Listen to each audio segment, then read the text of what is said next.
What's going on, wrestling fans? Welcome back to the Rantin Review Pro Wrestling. We gotta talk about this one, man. It's been a while since I've done the AEW Dynamite review, but this is a very newsworthy show for what happened at the end of it. Before we get into that, of course, I always have some free goodies down for you guys in the description box below. Check out the stock market, check out some crypto, get some free crypto, some free stocks by using one of the links down in the description box below. You get free stocks from Webull, free stocks from Robinhood, free crypto from Coinbase. It's that time. It's that time to get your finances in order. So check out those links down in the description box below, whether or not they'll help you or not. But let's talk about AEW Dynamite. April the 24th, 2024.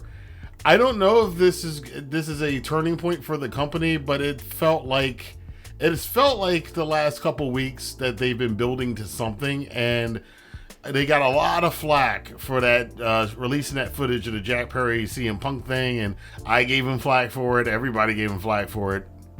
It seems like that was just the beginning of a very interesting narrative that might be happening now in AEW, and that has some legs on it, definitely. But so many other things that happened on Dynamite before we get to the big newsworthy thing at the end. Swerve Strickland came back in his first show as AEW World Heavyweight Champion. Absolutely fantastic. Had a great match against Kyle Fletcher. Fletcher lost that match. That's coming back later in the night. We had Willow Nightingale and her celebration with Stokely and... Oh, Stokely's pretty funny. Stokely's pretty funny.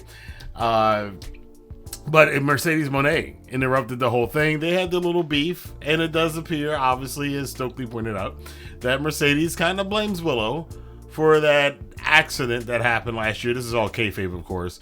And then there's what we've thought has been going on. Stokely, and in particular, Chris Statlander, has been involved with some kind of weird things that they've said. A lot of suspicion about whether or not Statlander was the one who attacked Mercedes. Maybe she even attacked Willow. I think we're going to find out. There's some intriguing stuff going on with this little rivalry they've got between Willow and Mercedes. Mercedes, of course, going to be making her in-ring debut in AEW. Her return to the ring since that New Japan show where she got injured against Willow about a year ago. And they flicked Mercedes, and Mercedes thought it was Willow, so she slapped Willow so hard that she actually broke her ring. And wow, I was impressed by the segment. I thought it was pretty cool. We also have a new challenger now for the AEW Women's World Championship, as Toni Storm, who's pretty much converted over to a face at this point, did a run-in to save her homegirl, and Serena Deeb, who's been trying to find her footing on and off again in AEW for the past couple of years. She comes on strong, and then she goes away, and we've been through all that with a lot of people there. But she's declaring that the next time she touches that championship, she will be the AEW Women's Champion. So, cool little feud there. I was wondering where they were going to go next. I think Serena Deeb is another good challenger to put in front of Toni Storm. Toni Storm, it looks like they're setting her up for a very, very long run with this AEW Women's Championship. But then again, I mean, don't count out that they could do something where Serena Deeb gets the title at some point in time. It might happen at Double or Nothing. We don't know. Other things that happened on the show, they had this weird another one of these weird, not the Royal Rumbles that they do.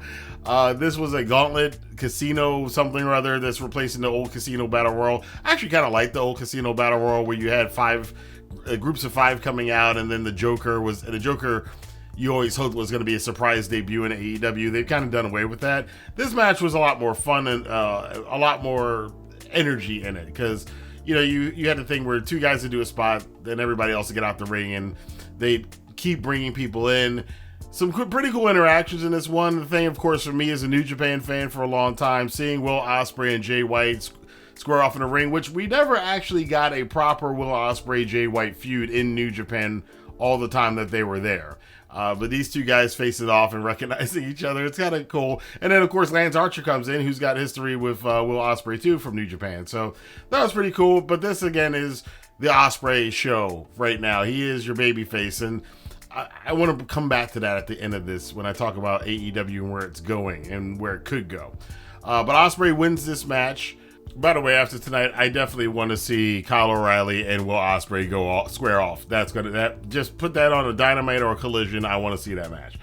But Ospreay wins this, which gives him a shot at the International Championship, which, of course, the current champion is Roderick Strong. And Roderick Strong, along with the Undisputed Kingdom, comes to the ring. Of course, we still have got the kind of weird thing going on in the background of Adam Cole and Wardlow. Adam Cole still giving Wardlow the stink eye, but they were united front to back up Roddy, as Ospreay is now challenging him for that championship coming up at Double or Nothing. Going to be curious as to whether or not the Don Callis family is going to get Will Ospreay's back. But there's some other stuff going on with the Don Callis family, because in the match, Ospreay, after what happened at Dynasty, kind of interesting storytelling here. They did the whole thing with the Tiger Driver 91, and in kayfabe, Will Ospreay saying he's not going to use the move again, which I'm actually happy about. It's a dangerous move. I think it should be banned. But he's not going to do it anymore. And Don Callis is getting on his butt and like, no, you need to do whatever it takes to win. I don't care if you break his neck and this, that, and the third. Kyle Fletcher tries to interject on behalf of his fellow, by the way, United Empire partner with Will Ospreay. And Don Callis shuts him down and is like, you don't need to be talking about anybody tonight after what you did, because he lost to Strickland earlier. So Don Callis goes off to go manage Will Hobbs for the IWGP World Championship. Oh yes, by the way, Jon Moxley, for the first time, and I can't remember the last time, on American television, I saw the IWGP World Heavyweight Championship defended. It has happened before, but that was on this big stage. That was kind of interesting. Jon Moxley against Will Hobbs for the New Japan top title. It's interesting, but Moxley got the win with a choke out.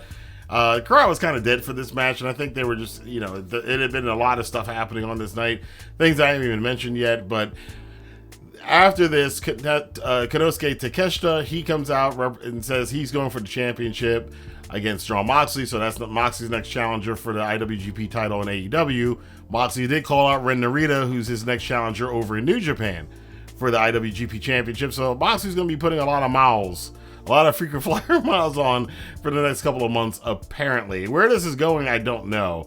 I'm assuming this is a setup for, in some way, shape, or form, for Forbidden Door, but we'll have to wait and see how that pans out. Some other notes on the show. We have the announcement that Kenny Omega will be making an appearance next week. Dynamite will be in Winnipeg, which I thought was cool when they made the announcement. And then at the end of the show, I went, oh my God, Kenny Omega is coming back next week? Yeesh. Okay. Shibata is also going after Chris Jericho, because Jericho was in a promo where Big Bill came in and said Big Bill wants to sit under the learning tree of Chris Jericho. So now the learning tree is yet again another new faction for Chris Jericho. We had the Inner Circle, we had the Jericho Appreciation Society, and now we have the Learning Tree. And Big Bill's the first guy in the Learning Tree.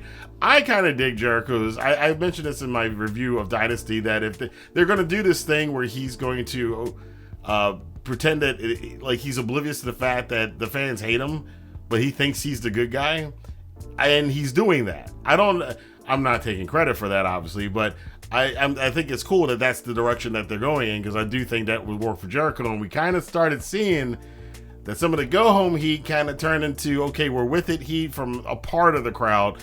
I still think there's a lot of go-home heat on Jericho, but Jericho's been doing this for a long time. If anybody can turn that around, it's Jericho. This is not the first time he's been in this position, too. So, master of reinvention, let's see what he can do with this learning tree thing. Let's get to the big thing that happened at the end of the show, though. Earlier in the show, Jack Perry's seen coming out of Tony Khan's office. We got Okada, we got the Young Bucks, the Elite. They're coming out talking to Marvez, saying, later tonight, Tony Khan and Jack Perry will talk in the ring. So, Tony Khan, first time in this capacity, because he's done mostly announcements and stuff like that over the last couple of years.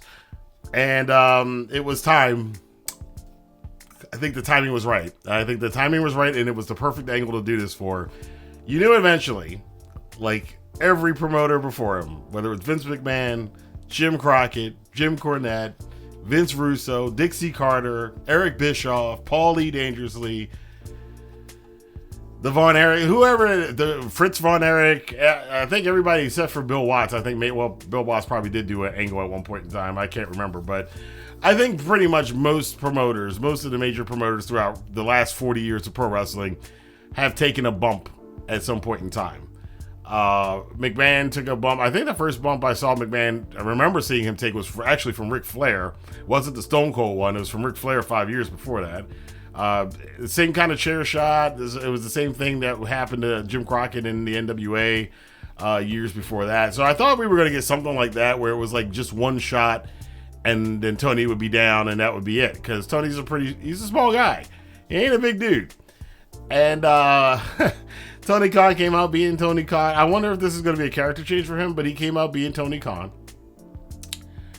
And then Jack Perry, they shook hands. Jack Perry gave that shit-eating grin he's had for the last couple of weeks ever since that New Japan Windy City Riot show. And he proceeds to hit Tony Khan in the stomach.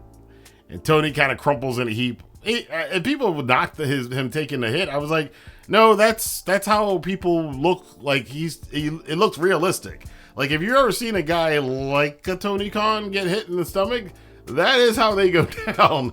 They go down like that.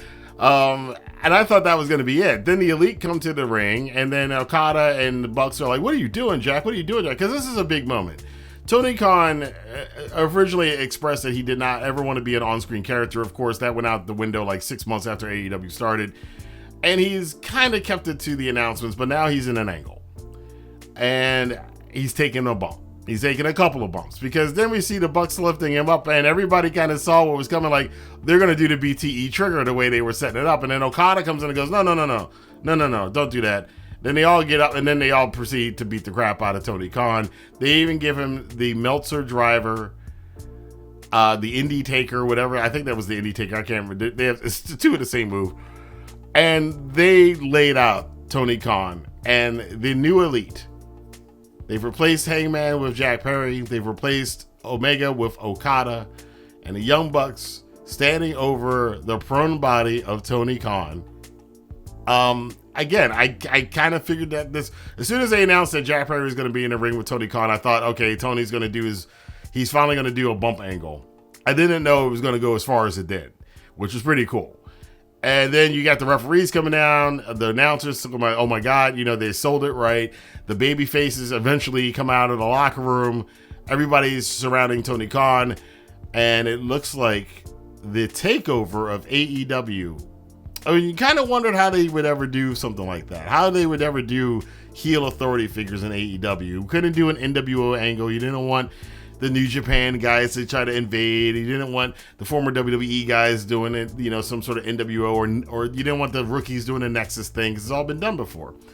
And there's very few things that you can do with this where you can have this kind of boss heel faction thing going on.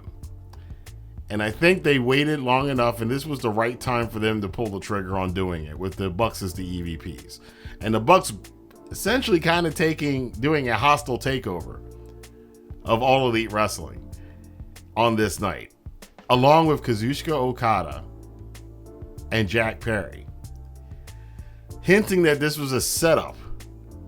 It's been a setup for a long time. We're talking months that they've been setting this up.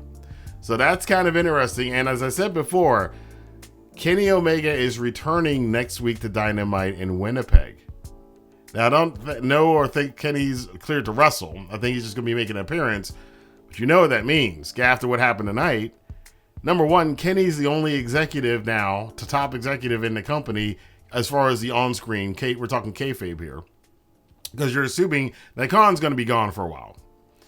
As far as an on-screen, and they're gonna sell it. They should sell it for a couple weeks. Somebody mentioned that he should wear a neck brace at the NFL draft, which would be kind of funny if he did.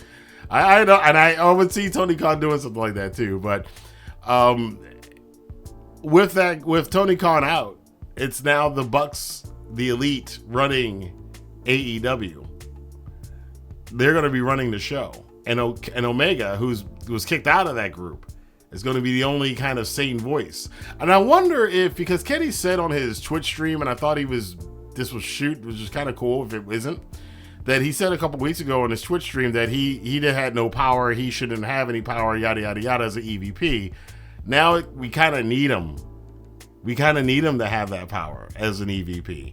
And what's going to happen when he faces off with Okada, his greatest rival, like the man who, the two of those guys, again, I say one of the big tent poles, one of the big keystones of what became AEW and this whole revolution that had happened outside of WWE in the pro wrestling space over the last several years. A big tentpole of that was the matches between Kazuchika Okada and Kenny Omega in New Japan. They got the wrestling world talking for the first time in a long time that anybody talked about a match that wasn't in WWE at that time. Seeing these two guys now facing off in AEW, and now with the point that Omega has replaced Okada has replaced Omega, I should say, and now that we know he's not on the same page with these guys, are they going to beat the crap out of a still recovering Kenny Omega and take him out? Is that what's happening? Some people said, "Oh, give me Okada Omega at Double or Nothing." I don't think that's going to happen. I am wondering if that's going to be the Wembley match. I'm wondering if we're going to get Okada Omega 5 or technically 6 at Wembley for All In this year. Lots going on, man. A lot of directions they can take this now. Of course, there's a question about Hangman Adam Page, who left. He's on sabbatical. When he comes back, what's his character going to be? Is he going to go after Swerve? Is he going to get involved in this whole thing with the Elite? This does very much change the dynamic of AEW, and I think this was, this just happened maybe about 15 minutes ago, and as I've been doing this video, the more I think about it, the more I kind of am thinking that this might be a watershed moment for AEW. Everything might be changing about the company going forward. We'll see if this comes true, but it felt like one of those moments. Again, I've been watching wrestling a very, very long time, and I have seen these moments happen before. When something happens where you're like, that's the moment, something's about to change. The last time that happened was with WrestleMania 38 a couple years ago, and I was like, WWE's just turned a corner. They're about to get good again. It's a little too early to say that right here for AEW, whether or not this is going to get them hot again. But the fact that this kind of means a lot of things are going to change about the dynamics of the show and the perception of the show. I want to see where it goes. I think they took they finally took this very terrible situation and have made something out of it that might draw eyeballs to their show. That's what they are trying to do right now. Whether it'll work, we're going to have to see over the next couple of months. But I want to know what you guys thought about this, probably one of the most shocking episodes of AEW Dynamite. Because, we expected that we knew that someday Tony was going to take a bump. I didn't know it was going to happen now, and I didn't know it was going to happen in this angle. It happened very quickly with no kind of lead up to it. So, some people compared it to Austin McMahon when Austin first attacked McMahon, but even back then, Austin had been attacking a lot of different executives, and it was leading up to it. This one, it was leading up to it because there was always that kind of threat.